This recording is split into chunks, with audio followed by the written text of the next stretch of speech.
दोस्तों नमस्कार। ज्योग्राफी की नेक्स्ट क्लास में आज हम फिर कुछ और पॉइंट करते हैं हमारे एनसीईआरटी बेस्ड, और उम्मीद करता हूं कि पिछली क्लासें आपने देख ली होंगी। तो पिछली क्लासें अगर देख ली हैं तो ही आगे की दो क्लासेस समझ में आएंगी, अदरवाइज़ नहीं आएंगी। यानी टाइम जोन जो हमारी इससे अगली क्लास होगी बहुत ही इम्पोर्टेंट और बहुत कंसेप्चुअल क्लास है, तो पीछे की क्लासें उसके लिए देखना मस्ट है। तो अब देखें, पृथ्वी अपने अक्ष पर 23/1/2 पर झुकी हुई है। अक्ष क्या है इसको भी हम करते हैं, लेकिन सीधा प्रश्न कि पृथ्वी अपने अक्ष पर कितने डिग्री पर झुकी हुई है, तो 23/1/2।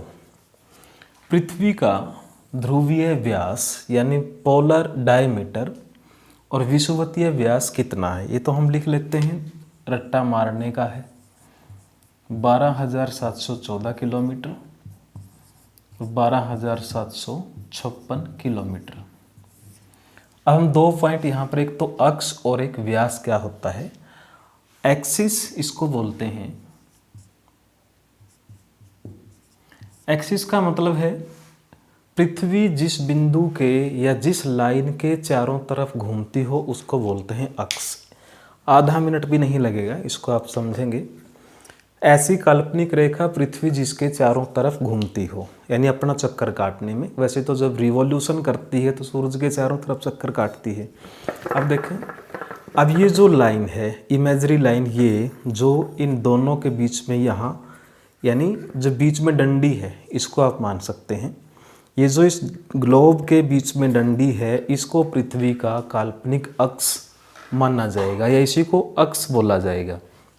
तो एक्सिस का मतलब क्या हुआ, वह काल्पनिक रेखा, वह इमेजरी लाइन जिसके चारों तरफ पृथ्वी घूमती हो। Earth revolves around the imaginary line that is called axis of earth.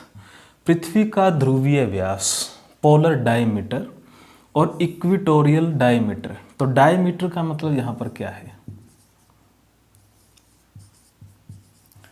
Diameter का मतलब है एक बिंदु से दूसरे बिंदु को मिलाने वाली लाइन। ये आपने देख लिया होगा, लिख लिया होगा। और जब भी ज्योग्राफी क्लासें करते हैं कोई भी जीके की, तो निहत्थे नहीं बैठना चाहिए। कॉपी पेन हो साथ में, जो पॉइंट लगे तो उसको नोट कर लेना चाहिए। अब देखें, डायमीटर को हम थोड़ा एक्सप्लेन करते हैं।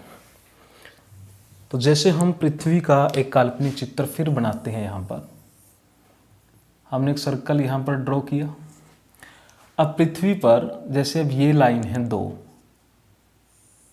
तो इन दो पॉइंटों को मिलाया तो ये क्या है, डायमीटर है। फिर इन दो पॉइंटों को मिलाया तो ये भी डायमीटर है। फिर इन दो पॉइंटों को मिला, ये भी डायमीटर है। अगर इन दो पॉइंटों को मिलाएं तो ये भी क्या है, डायमीटर है। लेकिन आप इसमें देखें, जो मैक्सिमम डिस्टेंस है वो कौन सी लाइन का होगा। अब या तो वो इस लाइन का होगा या फिर इस लाइन का होगा, तो इसी को डायमीटर बोलते हैं। व्यास का मतलब है पृथ्वी के अर्थ के सेंटर से ऐसी स्ट्रेट लाइन जो एक पॉइंट से दूसरे पॉइंट को मिलाती हो, तो वही क्या कही जाती है, डायमीटर। उम्मीद करता हूं कि ये पॉइंट आपको समझ आया होगा। तो अभी हमने 2 से 3 पॉइंट किए, डायमीटर और एक्सिस। अब देखें, दूसरे जो कुछ डेट संबंधित हैं हमारे इस ग्लोब से या इस क्लास से, जैसे डेट या कुछ लाइनें, जैसे 0 डिग्री लॉन्गिट्यूड। लॉन्गिट्यूड मतलब देशांतर रेखा, और देशांतर क्या है ये हम अच्छे से एक्सप्लेन कर चुके हैं। 0 डिग्री लॉन्गिट्यूड या 0 डिग्री देशांतर रेखा को बोला जाता है टाइम लाइन, समय रेखा। क्योंकि इसी से आप 0 डिग्री, इसी को क्या बोल देते हैं, उस स्थान को, उस जगह को GMT, Greenwich mean time. 0 degree से पूर्व में जो होगा वो आगे होगा, और जो पीछे होगा वो माइनस में होगा। तो GMT प्लस करके आता है या GMT माइनस करके आता है। टाइम जोन में एक भी पॉइंट नहीं छोड़ूंगा, मैंने कहा कि इसका पूरा खुलासा हम टाइम जोन में करेंगे। लेकिन अभी हम कर रहे हैं कि यहाँ से समय हमने कैसे मापा। जैसे अब ये 0 डिग्री का निर्धारण करना बहुत मुश्किल था, क्योंकि सारी ही पृथ्वी जब ऐसे है, सभी देशांतर लाइनें बराबर हैं, तो कहाँ से बीच में माना जाए। अब फुटबॉल को हम बीच से तो नहीं मान सकते, जैसे ये फुटबॉल है तो ऐसे यूं में इसको, अब ऐसे तो हमने माप लिया है कि ये बीच का पॉइंट है यूं, लेकिन यूं में बीच से कहाँ से मापा जाए, तो कहीं से भी माप लें, कहीं किसी देशांतर को हाथ लगाएं तो वही बीच का माना जाएगा।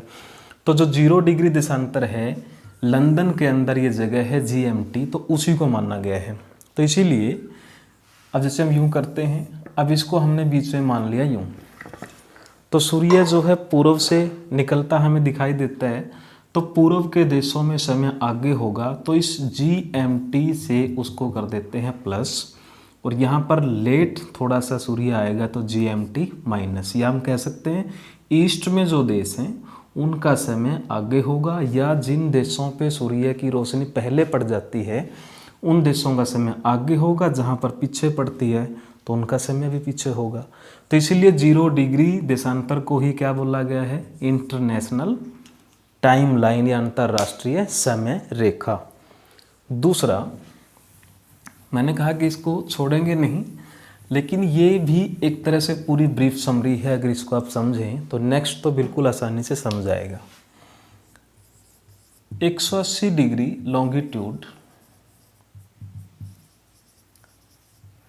इसको बोलते हैं डेट लाइन,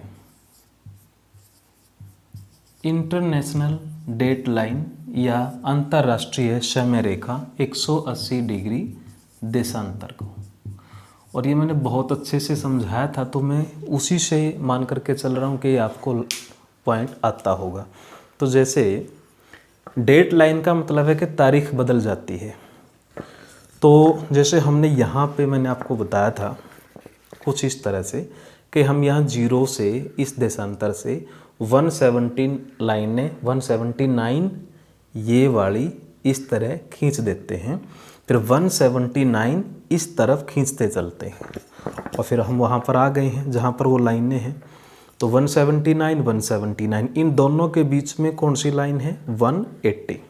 अब आप देखें, जैसे हम 0 से चलते हैं यूँ, और पूरी पृथ्वी को घूमने में 24 घंटे लगते हैं, तो 24 घंटे के बाद तो क्या होगा, डेट बदल ही जाएगी कैलेंडर पे।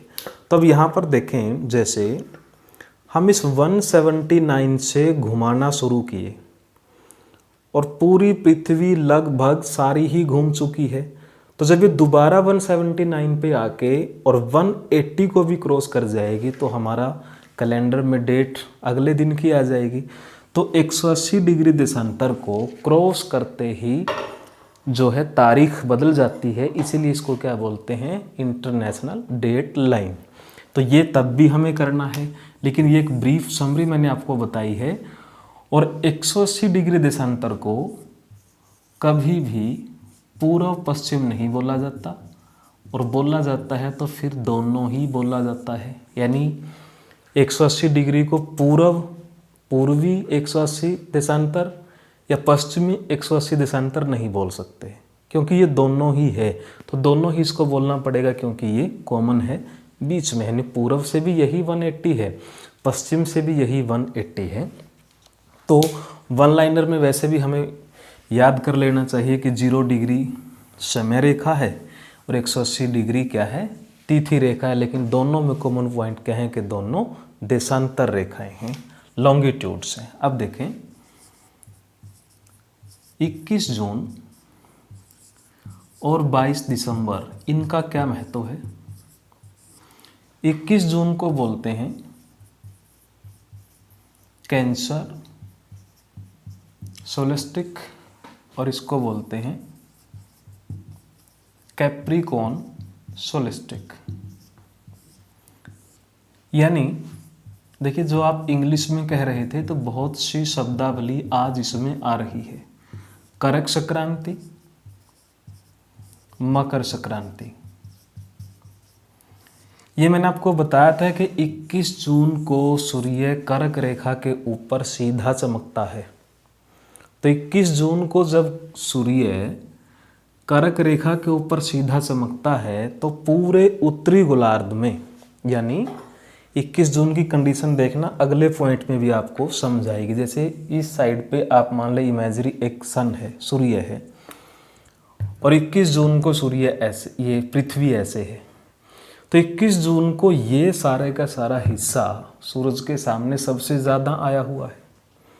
तो यहाँ पर सनलाइट ज़्यादा समय के लिए दिखेगी 0 से ऊपर वाले सारे हिस्से में। तो इसलिए इस हिस्से में हर जगह का थोड़ा थोड़ा दिन की अवधि बढ़ जाएगी, यानी उत्तरी गोलार्ध में उस दिन क्या हुआ, सबसे बड़ा दिन हुआ। तो दूसरे गोलार्ध में वही दिन छोटा हो जाएगा, विपरीत कंडीशन हो जाएगी। फिर 22 दिसंबर को क्या होगा, अब 21 जून के बाद सूर्य यूं या पृथ्वी यूं सीधी होना शुरू होती है और 23 सितंबर को फिर ऐसे हो जाती है। लेकिन 22 दिसंबर को फिर ये दक्षिणी गोलार्ध सूर्य के सामने रहेगा कंप्लीट।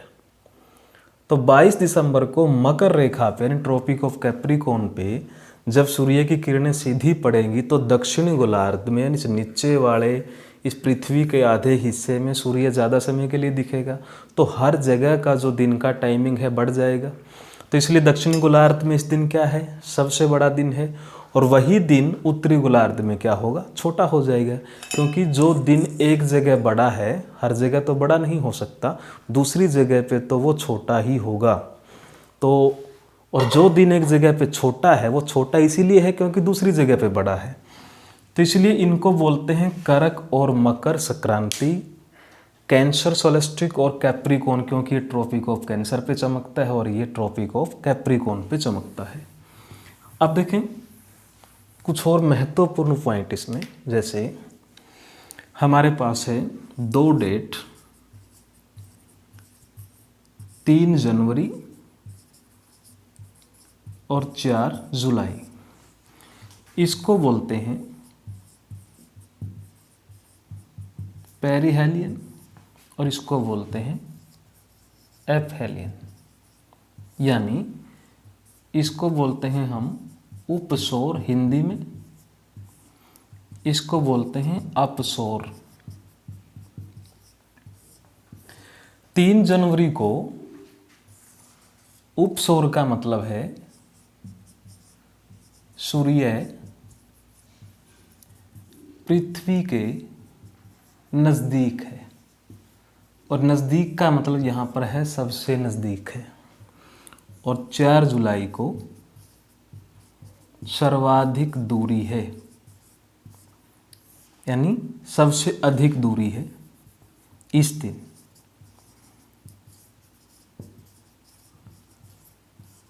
तो 3 जनवरी को सूर्य जब पृथ्वी के सबसे नज़दीक होता है तो उस कंडीशन को बोलते हैं पेरिहेलियन या उपसौर, और 4 जुलाई को दूर होता है उसको बोलते हैं एपहेलियन यानी अपसौर।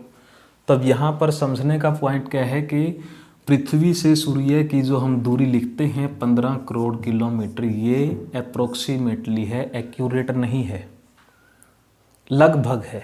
तो 3 जनवरी को जब वो नज़दीक है तो 14 करोड़ और 70 लाख, यानी पूरी 15 करोड़ नहीं है। जिस दिन दूर है तो 15 करोड़ और 20 लाख है। लेकिन 3 जनवरी को जब नज़दीक है तो हम सोच रहे होंगे कि हमें गर्मी महसूस क्यों नहीं होती, जनवरी में तो सर्दी होती है। लेकिन हमें ये भी समझना चाहिए कि जनवरी में जो सूर्य है वो दक्षिणी गोलार्ध में उसका फोकस है, या आप कहें कि पृथ्वी का दक्षिणी गोलार्ध सामने है, हमारे वाला नहीं। और हम जो लोग भारत में हैं हम नॉर्थ हेमिस्फीयर में हैं, उत्तरी गोलार्ध में हैं। तो उत्तरी गोलार्ध में तो ये मार्च में ऊपर आता है, तो जुलाई में ये हम सबसे दूर हो गए 4 जुलाई, तो उस दिन सर्दी होनी चाहिए थी। लेकिन जुलाई में भारत में क्या है, मानसून है, और मानसून बारिश के कारण हमें पता नहीं लग पाता कि ये दिन बारिश के कारण ठंडा है कि ये सूरज दूर है इसलिए ठंडा है, हम उसको ऐसे मेजरमेंट नहीं कर पाते हैं।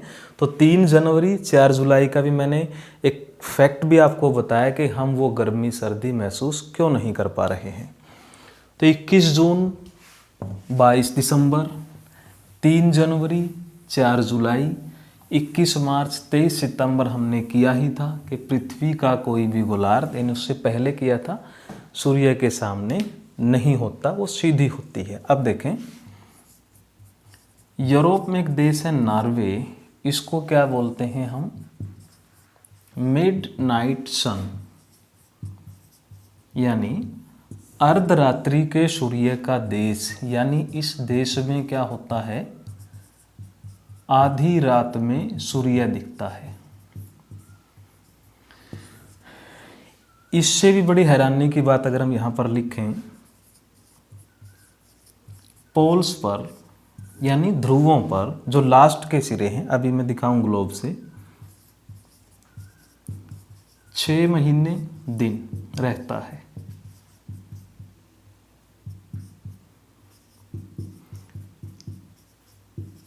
यानी जब 6 महीने दिन होगा तो सीधा सा मतलब है कि 6 महीने की रात भी होगी।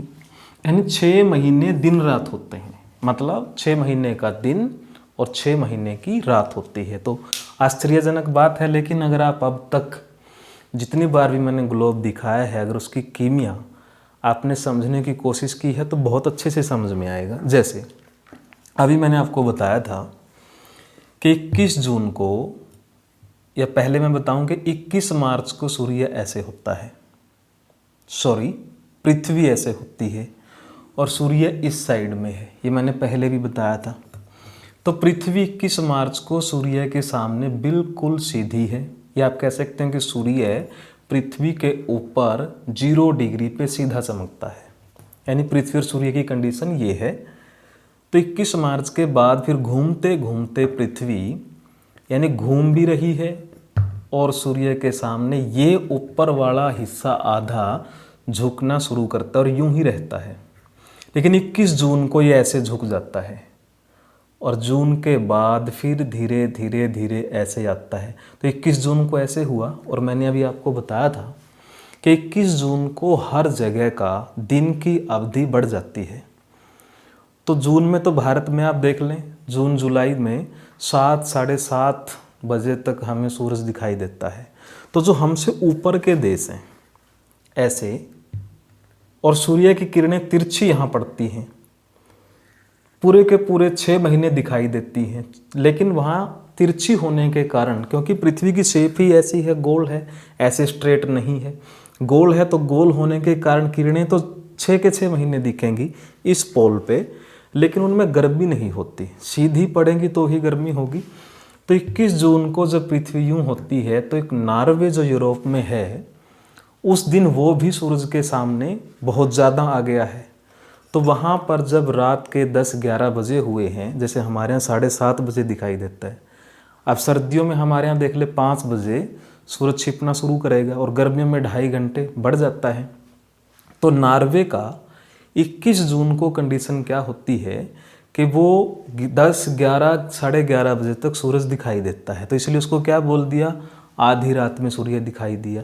सेम यानी 21 जून को जब ऐसे था तो नॉर्वे में ऐसे हुआ। 22 दिसंबर को अंटार्कटिका पे भी ऐसा होता है, क्योंकि फिर 21 जून के बाद सूरज पृथ्वी सूरज के सामने से ऐसे आना शुरू करेगी और सीधी हो जाएगी 23 सितंबर को, और फिर ऐसे झुकेगी। फिर 22 दिसंबर को वही कंडीशन यहाँ आएगी नीचे, जो 21 जून को ऊपर आई थी। यानी 21 मार्च और 23 सितंबर को ही पृथ्वी ऐसी है, अदरवाइज वह या तो यूं होती है या फिर वो यूं होती है। यानी कोई ना कोई पृथ्वी का आधा हिस्सा सूरज के सामने झुकने के प्रयास में होता है, और उसी प्रयास में उस हिस्से के दिनों की अवधि बढ़ जाती है। तो अभी आप देखें दोबारा, फिर अब इस पॉइंट को हम करते हैं, हमने नॉर्वे वाला किया कि नॉर्वे उस दिन सूरज के सामने सबसे ज़्यादा रहता है, यही कंडीशन है।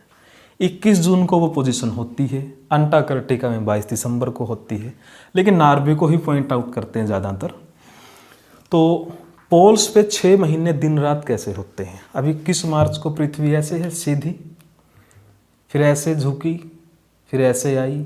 21 मार्च से 21 जून, फिर जून से सितंबर, यानी 21 मार्च से 23 सितंबर तक पृथ्वी का ये हिस्सा चाहे यूं हो चाहे यूं हो, लगभग सूरज के आगे ही रहा। तो जब वो 21 मार्च से 23 सितंबर तक यूं है तो इस हिस्से पे तो सूरज की रोशनी जा ही नहीं रही, और यहाँ पर तिरछी तिरछी बिल्कुल जा रही है। तो जब उत्तरी ध्रुव पे इस पोल पे दिन है तो इस पोल पे क्या है, रात है। फिर 23 सितंबर के बाद अब कंडीशन क्या होगी, घूमते घूमते पृथ्वी का उत्तरी गोलार्ध सूरज से दूर हो रहा है और दक्षिणी गोलार्ध सामने आ रहा है। तो दक्षिणी गोलार्ध जैसे सामने आएगा तो ये पोल सूरज के बिल्कुल ऐसे होगा कि तिरछी किरणें लगातार यहाँ पर दिखेंगी। तो जब यहाँ लगातार दिखेंगी तो इस पोल पे क्या होगा, हल्का हल्का एक दिन की जो है लाइट बनी रहे। ऐसा भी नहीं है कि यहाँ पर पूरी गर्मी हो जाती है, वो मैंने बताया कि तिरछी हैं। ऐसे जैसे हमारे यहाँ सुबह शाम सूर्य दिखाई देता है, यहाँ 24 घंटे और 6 महीने ऐसे ही दिखाई देता है, यानी रात होती ही नहीं है फिर। लेकिन यहाँ पूरे 6 महीने सूर्य दिखाई नहीं देगा। तो एक पोजीशन यहाँ पर क्या बनती है, जब उत्तरी गोलार्ध सामने हो तो दक्षिणी ध्रुव पे रात, जब दक्षिणी ध्रुव सूरज के सामने हो तो उत्तरी ध्रुव पे रात। अब गोलार्ध और ध्रुव में पॉइंट आप देखना क्या है, क्या डिफरेंस है। लास्ट पॉइंट हमारा रहेगा आज इसमें। जैसे उत्तरी गोलार्ध यानी नॉर्थ हेमिस्फीयर या पृथ्वी का आधा हिस्सा जो उत्तर की तरफ है, नॉर्थ की तरफ है, जब सूर्य के सामने हो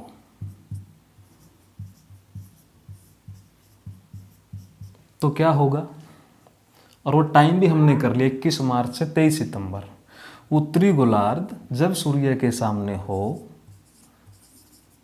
तो दक्षिणी ध्रुव पर क्या होगी, रात होगी। उत्तरी गोलार्ध सूर्य, गोलार्ध तो है पृथ्वी का आधा हिस्सा और पोल है वो सिर्फ एक लाइन 90 डिग्री। अब दूसरी कंडीशन क्या है, जब दक्षिणी ध्रुव पे रात है तो इसका मतलब इस उत्तरी ध्रुव पे क्या है, इस उत्तरी ध्रुव पर उतने ही दिन क्या है, बिल्कुल सूर्य चमकता, या मतलब एक हल्की लाइट, चमकता नहीं पूरा, एक हल्की लाइट पूरे 6 महीने दिखाई देगी। तो यहाँ 6 महीने का दिन एक पोल पे और दूसरे पोल पे विपरीत क्या है, 6 महीने उतने ही दिन क्या रहेगी, रात रहेगी। अब कंडीशन अगर यहाँ पर हम करें कि दक्षिणी गोलार्ध सूर्य के सामने हो तो क्या होगा, उत्तरी ध्रुव पर रात हो जाएगी और दक्षिणी ध्रुव पर दिन हो जाएगा।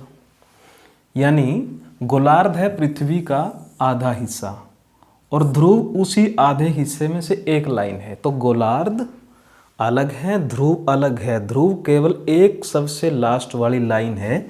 अब ये देखना, 0 डिग्री से ऊपर ये पूरा, ये सब का सब क्या है, उत्तरी गोलार्ध है और नीचे क्या है, दक्षिणी गोलार्ध है। लेकिन सिर्फ ये लाइन, ये क्या है, 90 डिग्री, इसी को क्या बोलते हैं हम, पोल। ऐसे ही इस 90 डिग्री को क्या बोलते हैं हम, पोल। तो दक्षिणी गोलार्ध दक्षिणी ध्रुव, उत्तरी गोलार्ध उत्तरी ध्रुव। तो जब ये उत्तरी गोलार्ध सामने होगा सूरज के तो इस पे तो लाइट दिखाई देगी ही, और जब यहाँ दिखाई दे रही है तो पृथ्वी झुकी हुई है तो यहाँ तो आएगी नहीं। अब आप देखें, अब आप सिर्फ मैं आधा मिनट इसको दिखाऊंगा। जब पृथ्वी यूं है 6 महीने तो यहाँ कब लाइट आएगी, इस लास्ट वाले पॉइंट पे तो लाइट आएगी ही नहीं। तो यहाँ 6 महीने दिन, यहाँ पे रात। और जब यूं है तो यहाँ तो 6 के 6 महीने दिखेगा और यहाँ पे बिल्कुल भी नहीं दिखेगा। तो इसीलिए पोल्स पे क्या है, 6 महीने दिन 6 महीने रात। तो इसकी वर्डिंग क्या बनती है कि उत्तरी ध्रुव पे रात कब होती है। तो उत्तरी ध्रुव पे रात कब होगी, तो इसमें आप बताना, ये जैसे लाइन लिखी है उत्तरी ध्रुव पे रात, तो अपने मन में आप इसकी वर्डिंग बनाना कि कब होगी। यानी 6 के 6 महीने रात कब रहेगी, जब दक्षिणी गोलार्ध सूर्य के सामने होगा।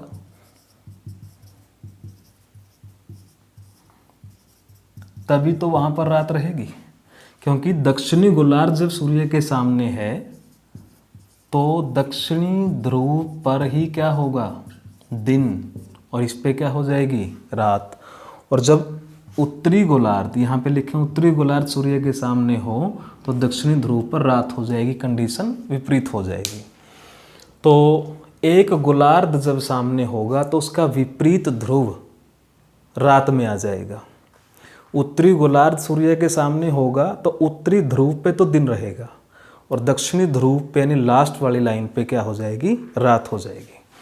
तो इंग्लिश की वर्डिंग साथ के साथ हम इसमें करते रहेंगे और अगर आप कहेंगे तो हम पूरी टर्मोलॉजी भी एक दिन लिख देंगे, लेकिन फिर भी जिन जिन वर्डिंग में प्रॉब्लम है तो आप बताएं। तो ग्लोब की एक दिन में सारी की सारी वर्डिंग आपको बताऊंगा, कुछ हम कर भी लेते हैं, जैसे 2-3 में हर रोज़ बताता रहूँगा आपको। रिवोल्यूशन का मतलब है परिक्रमण। परिक्रमण का मतलब है when earth revolves around the sun. 2 हम इसमें करेंगे आज। रोटेशन यानी इसको हमने लिखा था घूर्णन। When earth revolves around his own axis, हमने अक्स की बात की थी। जब पृथ्वी अपने ही एक्सिस पे, when earth revolves around on his own axis, तो दैट इज कॉल्ड रोटेशन। फिर हम बोलते हैं रोटेशन पीरियड कितना है, अप्रोक्सीमेटली 24 आवर्स। रिवॉल्यूशन पीरियड फिर हम क्या करते हैं 365 days, 365 days 6 hours, 366 days for leap years.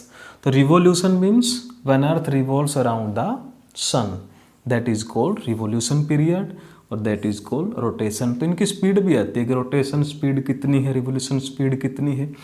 तो रोटेशन की स्पीड की अगर हम बात करें तो वो है 1610 किलोमीटर प्रति घंटा और रिवॉल्यूशन स्पीड कितनी है, लगभग 1 लाख किलोमीटर से भी ज़्यादा की स्पीड है रिवॉल्यूशन की। और आगे देखें थोड़ा, जब हमने टाइम जोन करना है तो मैं सिर्फ एक लाइन आपको करवाऊँ लास्ट कि हम लोकल टाइम किसको बोलते हैं। लोकल टाइम का मतलब है स्थानीय समय। जब उस स्थान पर सूर्य सर्वाधिक ऊंचाई पर हो,